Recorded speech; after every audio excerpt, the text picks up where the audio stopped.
All right, perfect. Our next speaker this afternoon then is Gary Schluckbier from Epiq Solutions, talking about Will I Get Comms Inside? In-Building Emergency Wireless. Gary? Thank you, Chris. And thank you, everybody. It's a pleasure to talk to you this afternoon, or I guess if you're on the West Coast, a little bit of morning left. I'm the director of RF sensing at Epiq Solutions. Epiq Solutions is a software-defined radio company and RF sensing company that serves primarily defense and aerospace customers here in the United States. And we're really excited to participate in this in-building coverage analysis system, SBIR, and we want to tell you a little bit about what we've been doing so far and how we think we can help the community. Here we are in our second phase of this project. In our first phase, we did a lot of work with interviews and research with public safety communications officers, public safety users, operators, in fire, EMS, first responder, police, even protection detail. And the question that came out a lot when we were talking about this subject is, will I get comms inside? And that's one of the problems that we're trying to solve with some of our technology here. So in-building wireless, when we think about in-building wireless, what I think about is protecting first responders with reliable communications when they're in buildings, which a lot of work is done in buildings. So it's a very important and meaningful, I think, job for us to do, is to protect our first responders when they're in buildings and trying to prosecute operations, whether it's in an event or whether it's kind of routine operations, passing through jails or passing through large venues. One of the pieces of feedback that we got when we were doing our research is how the question of will I get comms inside is answered really changes the way that that public safety responds to events or how they plan their operations. But when we think about breaking the problem down, because it can be very large, right, I try to think about, like, what are the pieces that are in building, meaning that the unique about getting wireless communications in building, and for public safety. So what are the public safety networks? In the past, you might be thinking about P25 or analog. You might be thinking about UHF, VHF, 800, 7800. But now what about broadband networks, FirstNet and the Verizon networks that are increasingly a piece of how public safety uses or makes use of their operation? And then wireless coverage. Well, what does coverage mean? We had a number of feedback of, like, does that mean in the parking garage? Does that mean in the elevator shaft? Does that mean down in the basement? Does it mean that I can get a message out, or does that mean that I get 100 megabits per second out? So we in our research really tried to break the problem down and see where we could address the highest and most urgent needs for these really three facets of in-building public safety wireless. Looking at the ecosystem in the sense of who plays where in the ecosystem, what's really made a big difference in the last decade is bringing about new fire codes or changes in fire codes, the IFC or the NFPA fire codes, that require some level of in-building coverage or in-building wireless coverage for first responders as part of the fire inspection. So just like you would do an inspection for fire alarms and sprinklers and that sort of thing, in-building public safety wireless, super important to first responders, is now part of built into these fire codes. Now, those fire codes are enforced by the authorities having jurisdictions, the AHJs, fire marshals in local communities. Now, those AHJs don't usually have responsibility for the networks that they're meant to provide coverage for. So they get information from the public safety communications officers, or the PSCOs. It's up here in the upper left. Now, those requirements of having in-building coverage are passed on to the building owner in the case of an existing building, or a general contractor in the case of a new building.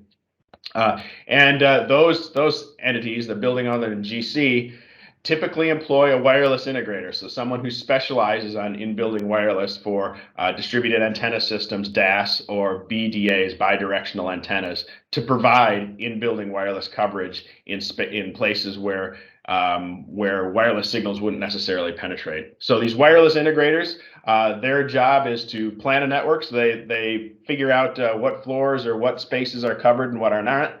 And in order to comply with the fire code and the AHJ's requirements, we'll plan a system, whether it's BDA, DAS, or something else, to provide in-building wireless coverage. Now, those integrators then do the integration, put these products into the buildings, and then there's a wireless testing contractor who's usually separate from the wireless integrators who will go off and test. And then that test, if it passes the requirements that are assigned by the AHJ, gets passed back to the AHJ, and the project is complete. Now, one of the things that we noticed and the feedback that we got is the first responder, who's really at the center of this whole thing, that's the reason why we're doing this, is not really involved at all in this ecosystem. This kind of happens around them. And in the other fact is that the public safety communications officers really are providing input, but not working together, or not necessarily working together in a lot of these systems.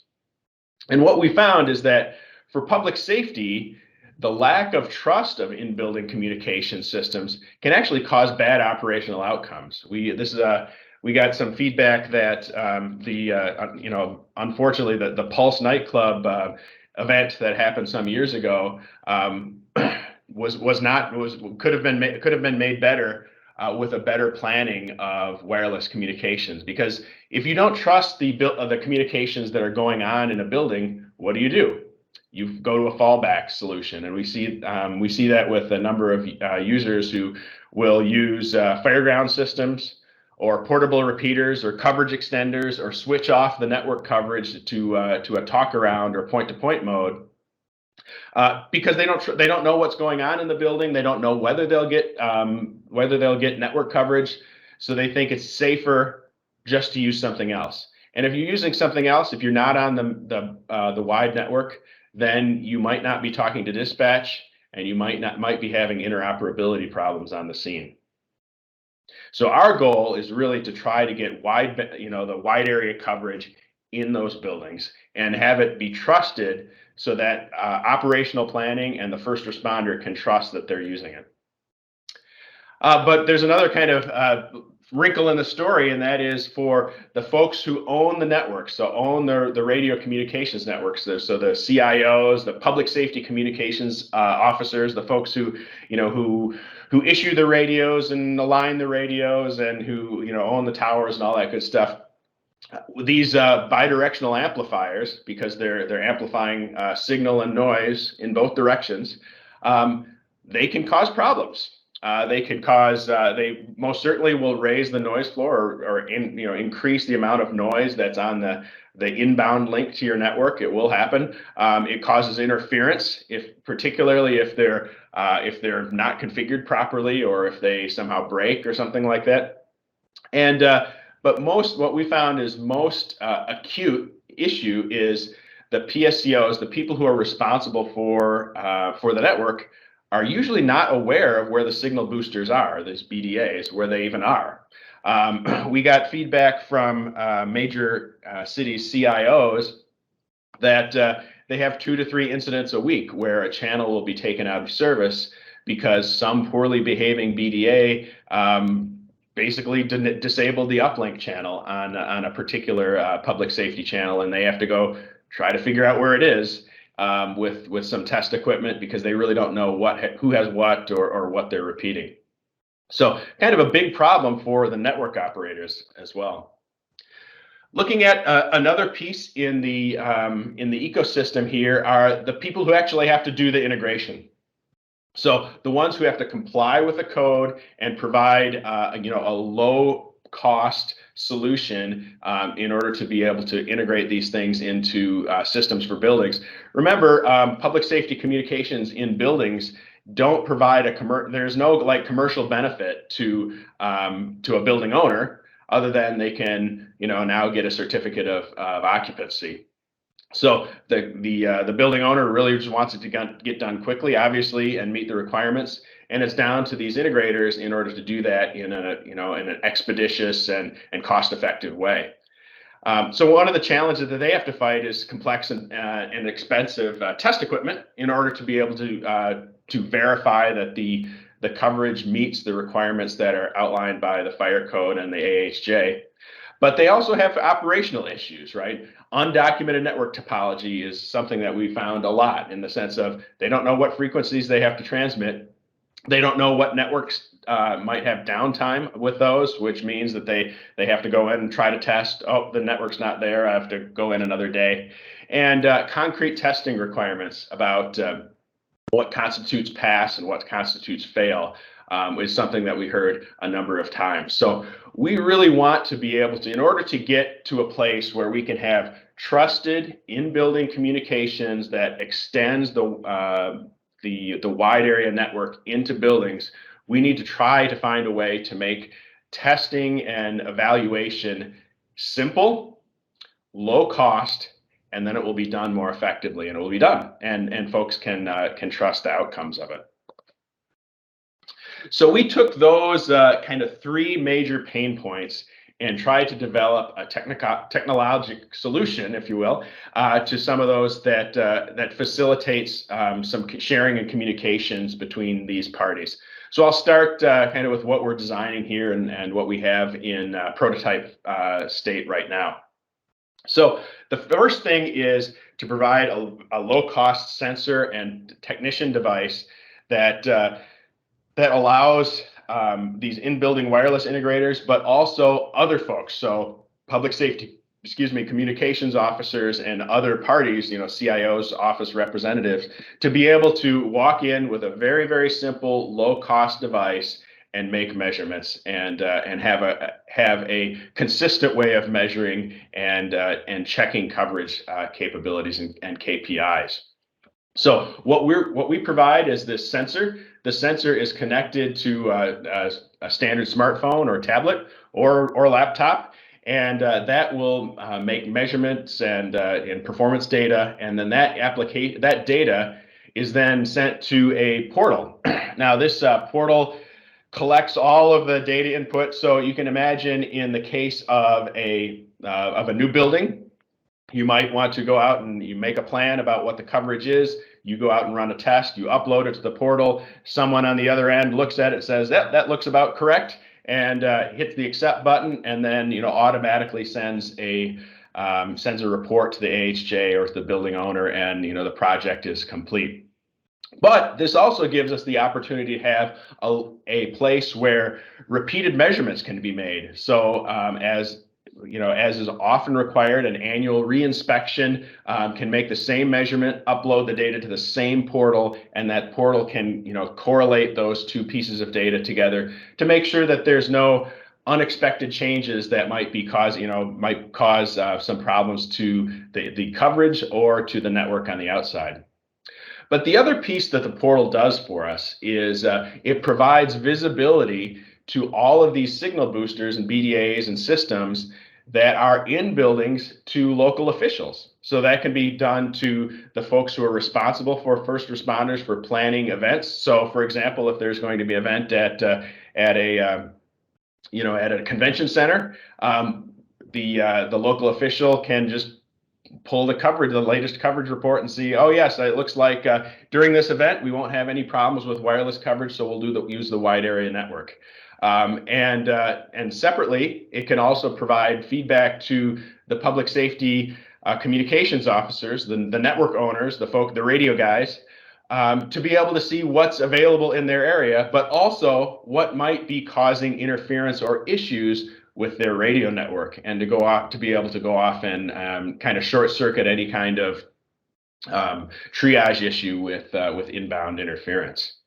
So with those two brand new pieces of technology, we believe that we can dramatically improve the visibility of in-building coverage and in-building kind of security, if you will, which will help both operationally to a first responder, and then also in the maintenance and execution of the network, which of course outside the buildings is just as important to the first responder as well. So just a little bit more on our product. So we call the product the PRISM. It's really meant to be a very simple and low-cost solution for public safety network insight. And when we talk about public safety, we're talking about analog, digital P25, as well as LTE in the UHF, VHF, 700-800 megahertz bands, and then the LTE bands in North America. And this provides, including band 14, which is FirstNet. So this provides the capability that's relevant to anyone who's doing in-building testing, network troubleshooting, or diagnosing kind of network problems, that they can take really a handheld tool. They don't need to have special training or anything like that, and just do a spot check or do a real walk test that gives a heat map or gives a kind of a compliance report to the requirements for in-building coverage. For the public safety and CIOs, we will have a regularly updated network insight, like I said, with this portal that provides those important folks the ability to see what's actually going on the ground without having to try to collect a bunch of different pieces of data or necessarily be involved personally in the implementation of these systems, each one of them. That's meant to kind of facilitate the communications there between building owners, inspectors, and public safety communications officers. Hi, Gary. Sorry to interrupt. Just to let you know, you have 2 minutes left in your window. All right, thank you. And yeah, I'm just down a roll here. So last slide I just wanted to show you is we've done prototypes of this, and this is kind of an example of some work that we've done in Morris, Illinois, with their BDA system in their courthouse. One of the findings have been very, very helpful in honing our solution, and it's something that we're continuing to prototype here over the course of the next several months. So I'll pause since I know that I ran a little bit longer than I planned, as I want to make room for questions. So Chris, if you may, are there questions that are out there? Yes. Let's see. First question then is, how would the results hosting work? How would the results hosting work, and how can agencies get access to it? Very good question. Yeah, our plan is to have a privately hosted portal, which then agencies could subscribe to in their local jurisdictions. We believe that there will be enough business benefit to the building owners and the integrators that they will pay for the portal, that will really basically fund the portal, and that the local kind of public safety officials will just be able to have access to it as part of that kind of business proposition. All right, fantastic. Next question then is this a downloadable app, or is this something you all need help developing? No, great question. It's an application it'll be a commercial application that you can use on a smartphone, tablet, or a laptop, and then the portal obviously will be cloud-based. All right, and then he follows up, are you all willing to come to Greensboro, North Carolina? I would love to come to Greensboro, North Carolina. Absolutely. Yeah. All right. Then the next question is, can other digital wireless technologies be added to the sensor? Is it SDR based? And then the second part of that is, what metrics does the sensor provide? What does it measure? Yeah, that's a great question. The sensor metrics are dependent on the technology. Yes, it is SDR based. So for P25, we provide the downlink RSSI, the bit error rate, and signal to noise ratio. For LTE, we provide RSSI, RSRP, RSRQ, and signal noise ratio SINAR. All right, perfect. Let's see if we got any more questions in. Nope, I'm not seeing any more, and we're at the end of time, so perfect. All right, yeah, if we to get your question, or if you want to follow up with Gary offline, his email address is there. Thank you very much, Gary. Great talk. Thank you so long.